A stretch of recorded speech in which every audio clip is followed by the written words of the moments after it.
Hola, buenas, espero que todos se encuentren bien. En el video de hoy continuamos con el estudio de las partes de la arquitectura de la computadora y bueno, ahora entramos en el capítulo 7 del libro de William Stalling, Sistemas Operativos, donde nos encontramos que el tema de este capítulo es gestión de la memoria. Nosotros hemos visto la organización de la memoria desde lo físico, pero ahora vamos a ver cómo se gestiona la memoria eh, desde el sistema operativo. Ahí vamos a encontrarnos con una serie de puntos que los vamos a ir viendo detalladamente. Primero los requisitos de esa gestión de memoria, cómo se particiona, cómo se divide, cómo se fragmenta y utiliza esa memoria, la paginación y la segmentación. Así que bueno, los invito a que juntos recorramos por este capítulo de gestión de memoria.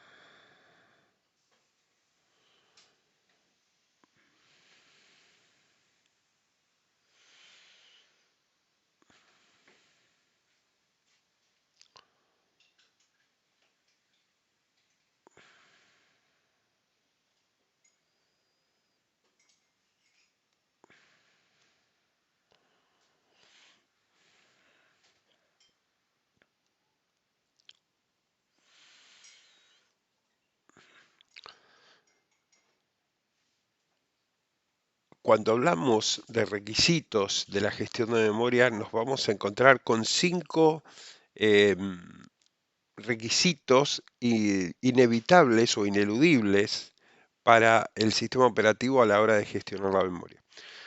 Uno de ellos es la reubicación, la protección, la compartición, la organización lógica y la organización física. Ahora vamos a ir haciendo una mirada rápida de cada una de estas funciones eh, para poder avanzar luego en lo que es la segmentación y la paginación. Bueno, en principio, la reubicación, para llegar a hablar de reubicación, primero tenemos que entender cómo se alojan los programas y cómo se alojan los datos dentro de la memoria. Podemos imaginar acá en la parte superior derecha de la pantalla tenemos, eh, digamos, un gráfico de cómo podría llegar a ser la memoria, donde vemos que hay un bloque que está en la parte superior que tiene la información del control de proceso. Este es el famoso BCP o bloque de control de procesos, donde se almacenan todos los datos de, de la situación y de los registros del procesador. Este es el punto por donde inicia el programa que este permite que el procesador sea totalmente utilizado por este proceso. Tiene toda la información, digamos, de recuperación y de organización del procesador corriendo ese proceso. Recordemos que los procesos eh, no están todo el tiempo, sino que tienen un momento que se les otorga y luego tienen que ceder el procesador a otros procesos. Por eso la información del proceso que está corriendo se guarda en un bloque de control de procesos que a su vez hay un array de bloques de control de procesos. Acá tenemos, bueno, el programa, los datos y la pila, que es, digamos, la indicación de la dirección a donde se encuentran guardados mucha información que se utiliza en la memoria. Así que tenemos pila, datos y programa. Cuando nosotros utilizamos, cuando el sistema operativo comienza a utilizar la memoria, empieza a tener demandas de todos los procesos que se empiezan a cargar. A medida que se van disparando esos procesos y se van cargando, gran parte del proceso se carga en la memoria RAM, pero otros datos no podemos, no se llega a guardar todo en la RAM y tienen que guardarse también en disco, en el almacenamiento secundario. Em, Esta es la razón por la cual bien no se sabe dónde ubicar. Y acá viene una de las primeras y más difíciles tareas del sistema operativo. ¿Dónde ubica o hasta dónde ubica datos, programas, punteros de pila en la memoria principal y cuándo empieza a utilizar la memoria secundaria. Por otro lado, los datos no son permanentes. Hay datos, hay procesos que se están corriendo y otros que dejan de utilizarse para utilizarse nuevos programas. Uno permanentemente está haciendo clic a nuevas cosas que son procesos que se disparan, que se alojan en memoria y que tienden a reemplazar a otros procesos. Entonces ahí realmente es una decisión muy difícil de tomar, que es la ubicación.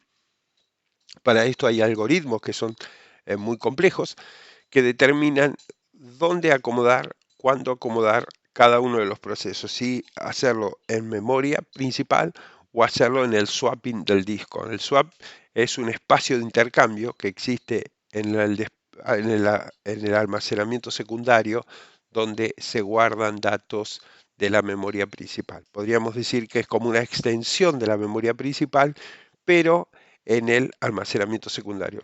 Entiéndase, disco rígido, disco SSD, lo que sea, en el espacio de almacenamiento secundario, el que está más lejos, digamos, ¿no?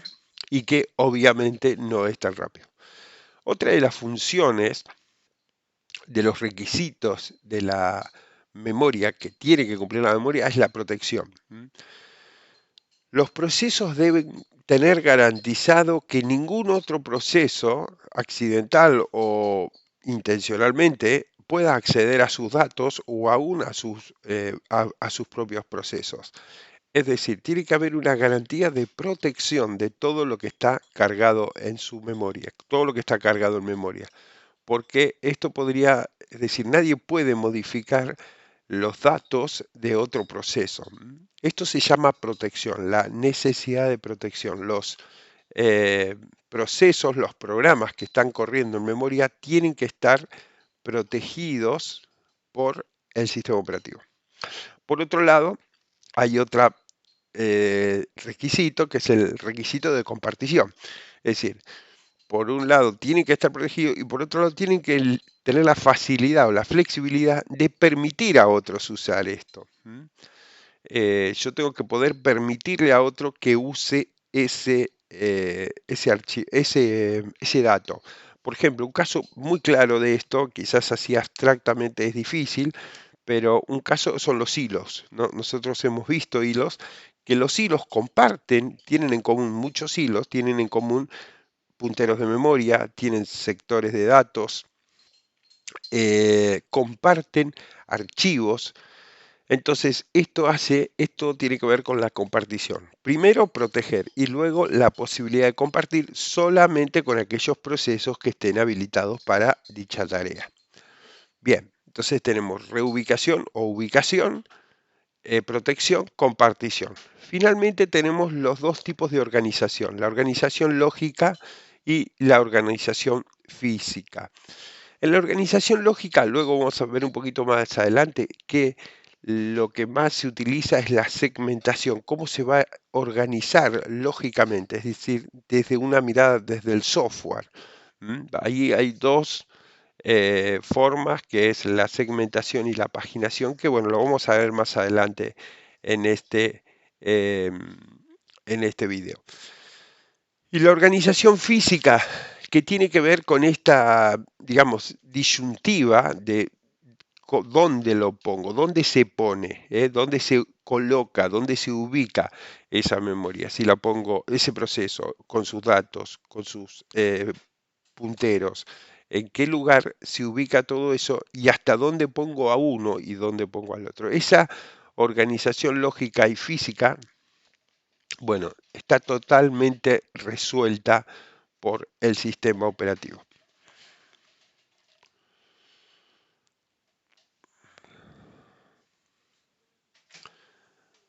Bueno,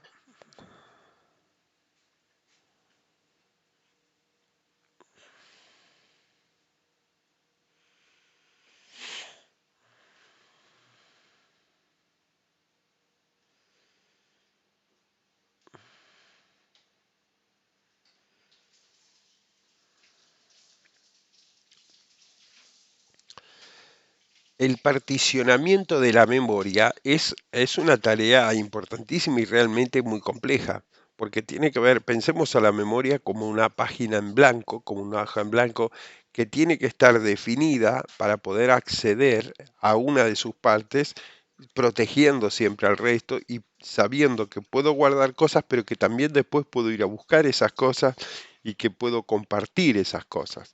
Y que cuando algún proceso quiera acceder a ese sector de memoria, pueda acceder o no. Bien, así que tenemos que el particionamiento de la memoria es muy importante. Hay un particionamiento de la memoria que es el particionamiento fijo, donde digamos, se va parcelando, se va repartiendo en límites fijos, en límites que están predeterminados.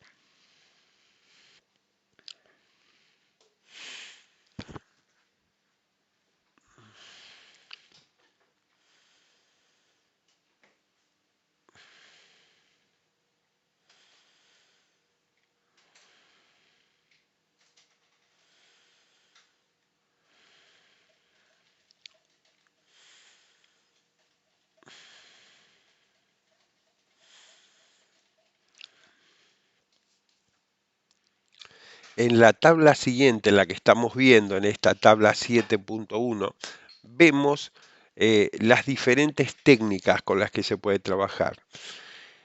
Nos vamos a tomar un minuto porque vale la pena, porque es un tema súper interesante, ¿no es cierto? El particionamiento fijo, en este la memoria principal se divide en particiones estáticas en tiempo de generación del sistema. Un proceso se puede cargar en una partición con igual o superior tamaño. ¿Qué significa? Que pensemos que es como una cuadrícula donde yo voy poniendo.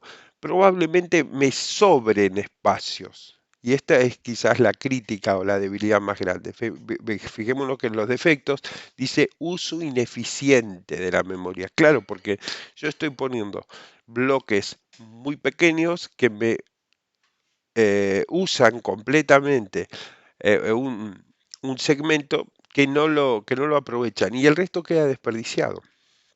Entonces es un uso ineficiente de la memoria debido a esa fragmentación interna. Debe fijarse el número máximo de procesos activos. Bien, las virtudes. Es sencilla.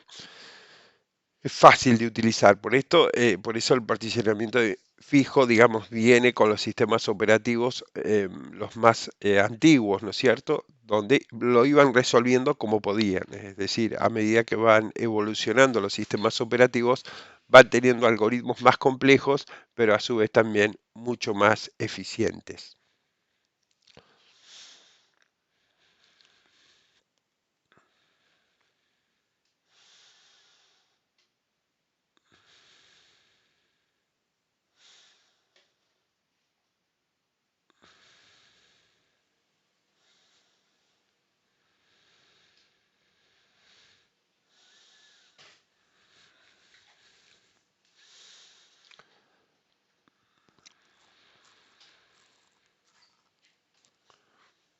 El particionamiento dinámico, por otro lado, esos espacios se van creando, se van rotulando, se van definiendo, esas particiones se van creando por demanda, a medida que se van utilizando, se van creando. Entonces, obviamente que no existe esa fragmentación interna, es mucho más eficiente porque a medida que termino, cuando termino, empieza el siguiente bloque. No me quedan espacios, digamos, no fragmentados internamente, pero tengo un uso ineficiente del procesador debido a la necesidad de compactación para evitar la fragmentación externa.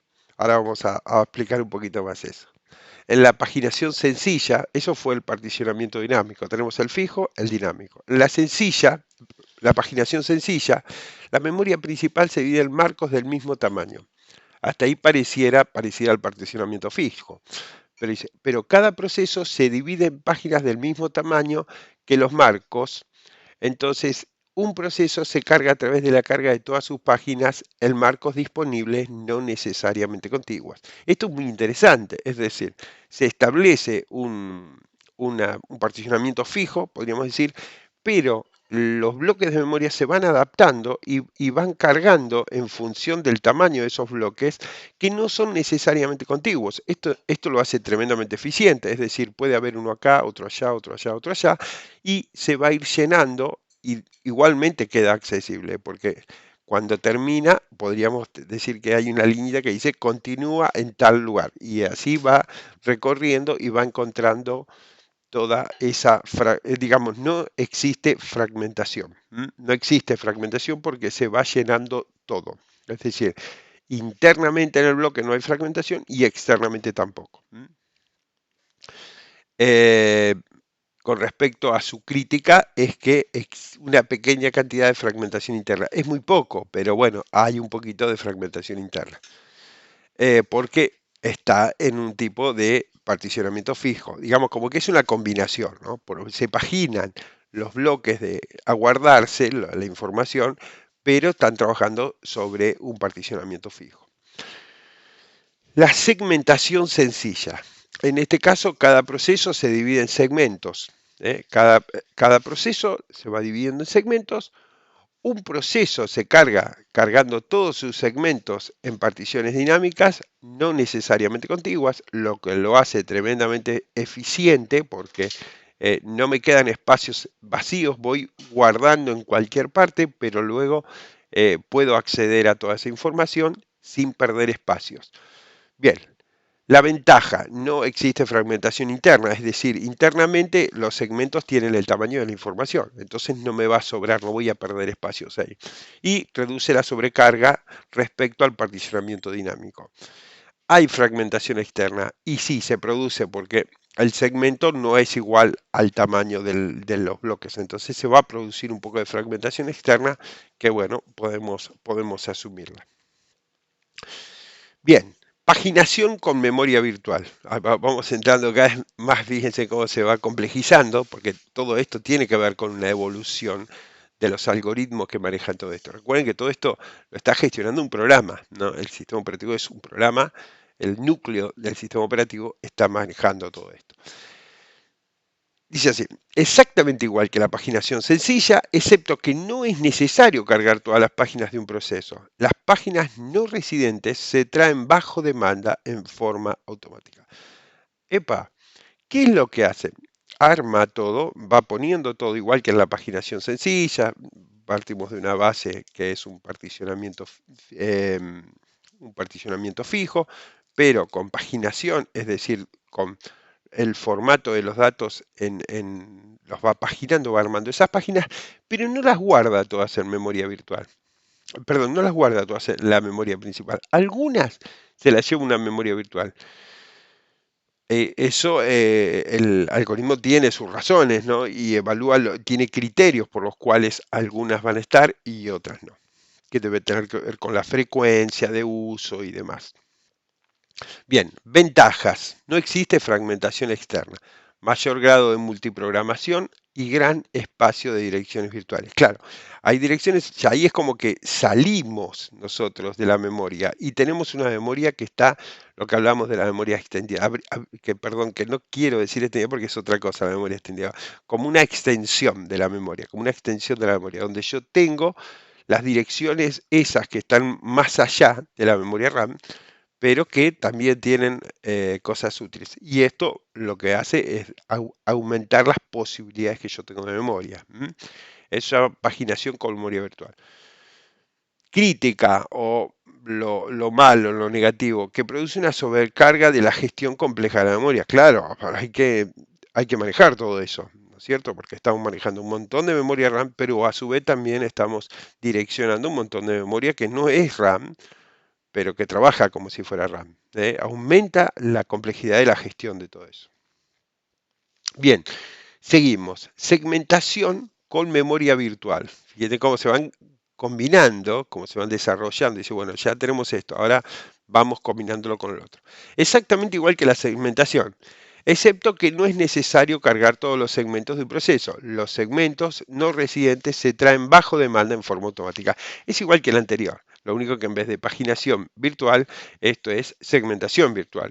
Tengo toda una gran diversidad de direcciones de memorias que están en la parte virtual. No existe fragmentación interna, mayor grado de multiprogramación y gran espacio de direcciones virtuales y soporte a protección y compartición. Recuerden que eh, es muy importante tener un soporte de protección y compartición porque es lo que me permite y lo que me garantiza, más que permitir, lo que me garantiza de que nadie va a sobreescribir mis datos y a su vez que los voy a poder compartir con quien yo quiera. Fundamentalmente con los hilos, ¿no? Los hilos de tipo livianos, los light process. ¿Y cuál es la crítica a eso o la parte negativa? Que sobrecarga la gestión completa de la memoria. Es decir, procesar todo eso realmente es muy complejo. Bueno, esta fue una miradita muy interesante de los diferentes formas en las que yo puedo manejar la memoria.